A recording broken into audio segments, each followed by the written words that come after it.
Oh, I was going to the phones, right? Okay. Okay, Matt Saylor, ABC.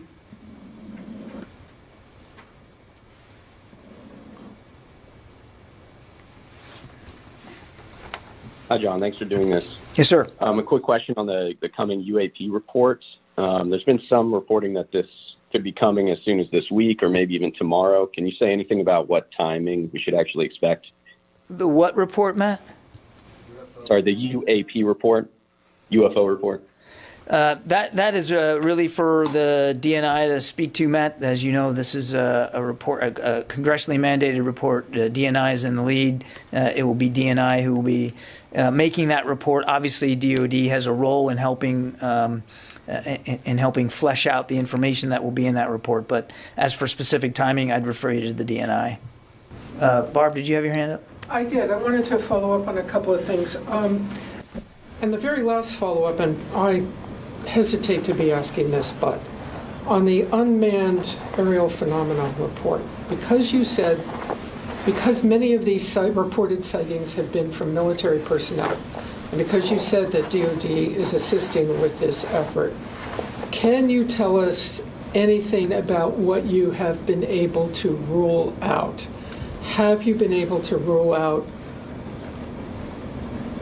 a science fiction scenario of any kind of life form? Is this mechanical phenomena? Is this perhaps atmospheric? Can you just say, for people who are interested, that you have ruled out there's any life forms out there? I would be getting ahead of a report that hasn't been submitted to Congress yet, and that's never a good idea for a spokesman in this town. So I don't want to get ahead of the report. And I refer you to DNI to speak to that. That you can rule out at this point. I am not going to get ahead of a report that this agency is not writing in response to a congressional mandate. I would refer you to DNI for more detail about that. Thanks. I think I've got time for one more, and I apologize for the time crunch today, but I do have to get going here. Paul Shinkman from U.S. News.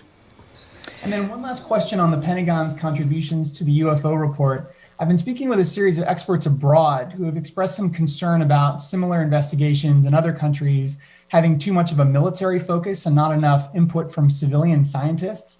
I wonder if that's a concern that the Pentagon has shared and whether that came up at all during this most recent review process. We're participating in a DNI-led study, again, mandated by Congress. We're providing context and information that we have on these phenomena, and our focus is on supporting the DNI's efforts to produce this report. That's where our focus is, and again, that's our lane. That's our place to be in, is to provide the kind of context that we have and the information that we have to help the DNI produce this report for Congress. Thanks, everybody. Sorry, I got to rush.